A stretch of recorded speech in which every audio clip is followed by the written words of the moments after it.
ವೀಕ್ಷಕರೇ, ನಾನಿವತ್ತು ಒಂದು ಸೋರೆಕಾಯಿಂದ ಒಂದು ಸಿಂಪಲ್ ಆಗಿ ಯಾವ ಒಂದು ಕಡಲೆಕಾಯಿ ಏನು ಬೇಳೆ ಏನು ಇಲ್ದಿರೋ ಬರೀ ಸೋರೆಕಾಯಲ್ಲೇ ಒಂದು ಚಟ್ನಿ ಮಾಡೋದು ತೋರಿಸ್ಕೊಡ್ತಾ ಇದ್ದೀನಿ.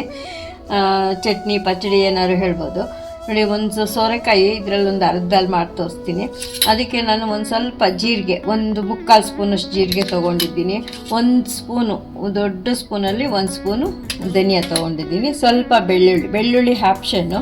ಸ್ವಲ್ಪ ಮೆಣಸಿನ್ಕಾಯಿ, ಖಾರಕ್ಕೆ ಎಷ್ಟು ಬೇಕೋ ನೀವು ಎಷ್ಟು ಖಾರ ತಿಂತೀರೋ ಅಷ್ಟು ಮೆಣಸಿನ್ಕಾಯಿ. ಇದೊಂದು ಸ್ವಲ್ಪ ಖಾರ ಕಮ್ಮಿ ಇದೆ ತೊಗೊಂಡಿದ್ದೀನಿ.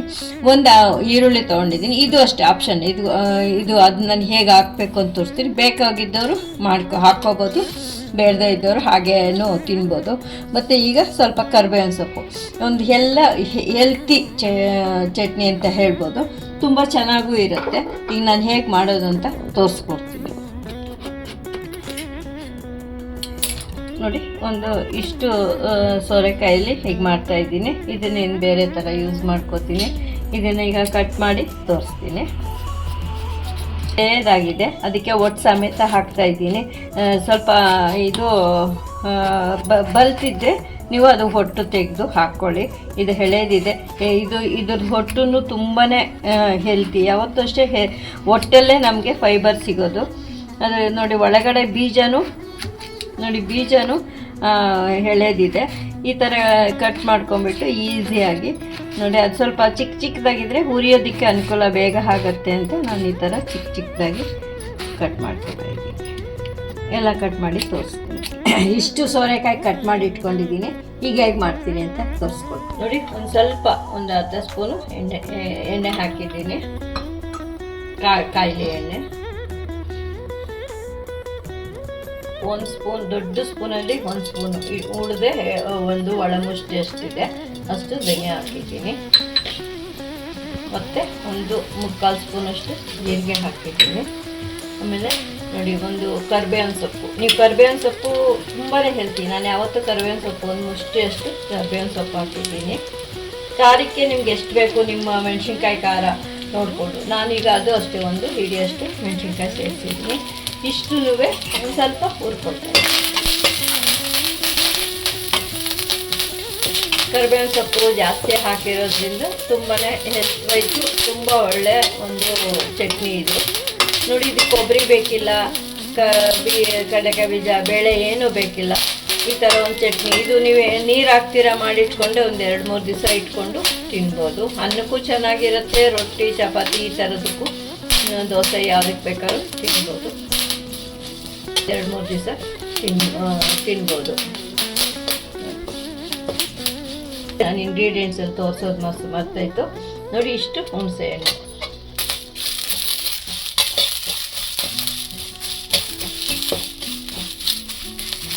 ಜಾಸ್ತಿ ಉರಿಬೇಕು ಅನ್ನೋದೇನಿಲ್ಲ ನೋಡಿ. ಇದು ಮೆಣಸಿನ್ಕಾಯಿ ನೋಡಿ, ಈ ಥರ ಒಂದು ಸ್ವಲ್ಪ ವೈಟ್ಗೆ ಆಗುತ್ತಾ ಅಷ್ಟಾದರೆ ಸಾಕು.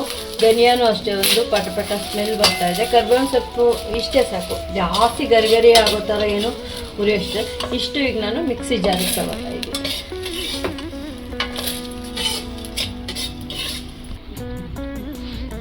ಇದೊಂದು ಸ್ವಲ್ಪ ಆಗಲಿ, ಜಾಸ್ತಿ ಏನು ಅಷ್ಟು ಉರಿಯೋಷ್ಟಿಲ್ಲ. ಇಷ್ಟು ಸ್ಮೆಲ್ ಗಮ್ ಅಂತ ಸ್ಮೆಲ್ ಬಂದರೆ ಸಾಕು ನೋಡಿ. ಈಗ ಇನ್ನು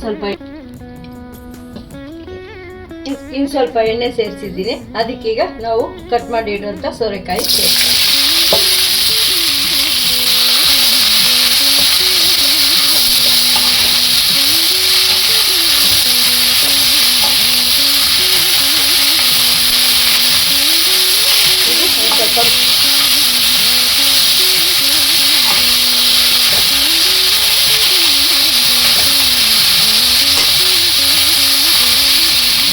ಒಂದು ಸ್ವಲ್ಪ ಮೆತ್ತಗಾಗೋವರೆಗೂ ಹುರ್ಕೊಳ್ಳೋಣ.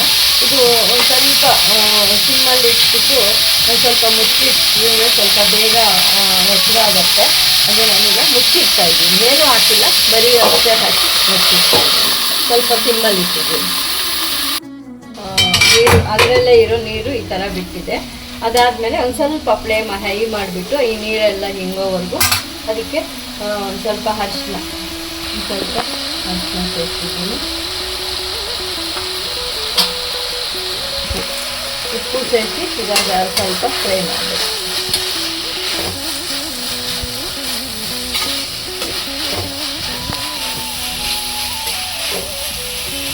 ಅದೇ ಕೆಲಸವಾಗಿ ಏನು ಕಲಿಸೋಷ್ಟಿಲ್ಲ, ಒಂದು ಸ್ವಲ್ಪ ಅವಾಗ ಈ ಥರ ಫ್ರೈ ಮಾಡ್ತಾರೆ. ಇಷ್ಟು ಆಗಿದೆ, ನೀರೆಲ್ಲ ಕಮ್ಮಿ ಆಗಿದೆ. ಇಷ್ಟು ನೋಡಿ ನೋಡಿ, ಇದು ಒಟ್ಟು ಈ ಥರ ಮೆತ್ತಗಾಗಬೇಕು.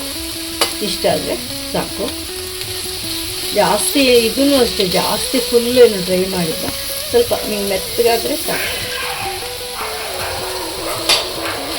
ಈಗ ಆಫ್ ಮಾಡ್ತಾ ಇದ್ದೀನಿ. ಇದನ್ನು ಮಿಕ್ಸಿ ಮಾಡ್ತಾ ಇದ್ದೀನಿ. ಆಮೇಲೆ ಅದು ಸ್ವಲ್ಪ ಆದಮೇಲೆ ಇದಕ್ಕೆ ಸೇರಿಸ್ತೀನಿ. ಈ ಥರ ಮಿಕ್ಸಿ ಮಾಡ್ಕೊಂಡಿದ್ದೀನಿ. ಈಗ ಇದನ್ನು ಹುರಿದಿದ್ವಲ್ಲ ಅದನ್ನು ಹಾಕಿ ತೋರಿಸ್ತೀನಿ. ಇದಕ್ಕೀಗ ಬೆಳ್ಳುಳ್ಳಿ ಸ್ವಲ್ಪ ಜಜ್ಜಿ ಹಾಕಿದ್ರೆ ಒಳ್ಳೆಯದು. ಬೆಳ್ಳುಳ್ಳಿ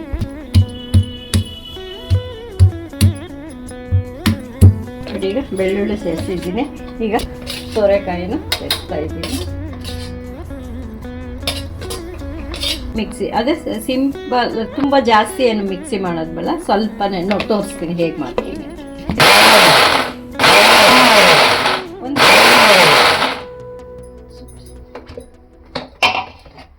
ನೋಡಿ ಅಷ್ಟೇ, ಒಂದೆರಡು ಸತಿ ಹಾಕಿದ್ರು ಅಷ್ಟಾಗಿದೆ. ಈಗ ಅದಕ್ಕೊಂದು ಸ್ವಲ್ಪ ಈರುಳ್ಳಿ, ಇದು ಆಪ್ಷನ್, ಬೇಕಿರೋರು ಹಾಕ್ಬಿಟ್ಟು ಇದು ಅಷ್ಟೇ ಒಂದೇ ಸತಿ ತೋರಿಸ್ತೀನಿ ಅಷ್ಟೇ, ಜಾಸ್ತಿ ಬೇಡ. ಅದು ಒಂದು ಸ್ವಲ್ಪ ಹಾಗೆ ಇದ್ದರೆ ಚೆನ್ನಾಗಿರುತ್ತೆ. ಇಷ್ಟೇ, ಇದು ಚಟ್ನಿ ತುಂಬ ಚೆನ್ನಾಗಾಗುತ್ತೆ. ಇದಕ್ಕೆ ಬೇಕು ಅಂದವರು ಒಗ್ಗರಣೆ ಹಾಕ್ಬೋದು. ನಾವು ಎಣ್ಣೆಯಲ್ಲೇ ಹುರಿದಿರೋದ್ರಿಂದ ಬೇಡವರು ಹಾಗೆ ಇಡ್ಬೋದು. ನನಗೆ ವೀಡಿಯೋಗೋಸ್ಕರ ಒಂಚೂರು ಒಗ್ಗರಣೆ ಹಾಕಿ ಸಿಂಪಲಾಗಿ ಸ್ವಲ್ಪ ಎಣ್ಣೆ ಹಾಕಿ ಮಾಡಿ ತೋರಿಸ್ತೀನಿ. ಒಂದು ಸ್ವಲ್ಪ ಎಣ್ಣೆ ಸೇರಿಸ್ತಾ ಇದ್ದೀನಿ, ಸಾಸಿವೆ ಸೇರಿಸಿದ್ದೀನಿ. ಜೀರಿಗೆ ಫ್ಲೇವರ್ ಬೇಕು ಅನ್ನೋರು ಒಂದು ಸ್ವಲ್ಪ ಜೀರಿಗೆ,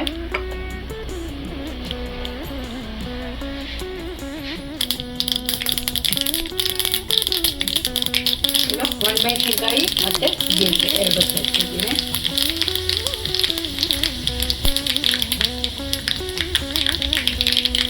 ಸ್ವಲ್ಪ ಸೇರಿಸಿದ್ದೀನಿ. ಆಯಿತು.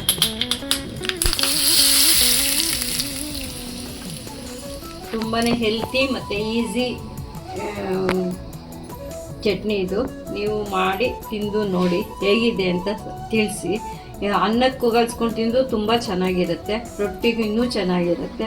ಚಪಾತಿ ರೊಟ್ಟಿ ಯಾವುದಕ್ಕೆ ಬೇಕಾದ್ರು, ಮತ್ತು ಉಪ್ಪಿಟ್ಟು ಈ ಥರದ ಸೈಡ್ ಡಿಶ್ಶಾಗೂ ತೊಗೋಬೋದು. ಸೋರೆಕಾಯಲ್ಲಿ ನಾವು ಯಾವಾಗಲೂ ಬೇಳೆ ಸಾಂಬಾರು ಈ ಥರ ಮಾಡೋ ಬದಲು ಈ ಥರ ಒಂದು ಚಟ್ನಿನೂ ಈಸಿಯಾಗಿ ಮಾಡ್ಕೋಬೋದು. ಇನ್ನೂ ಒಂದು ಬೇಯಿಸಿ ಮಾಡ್ಬೋದು.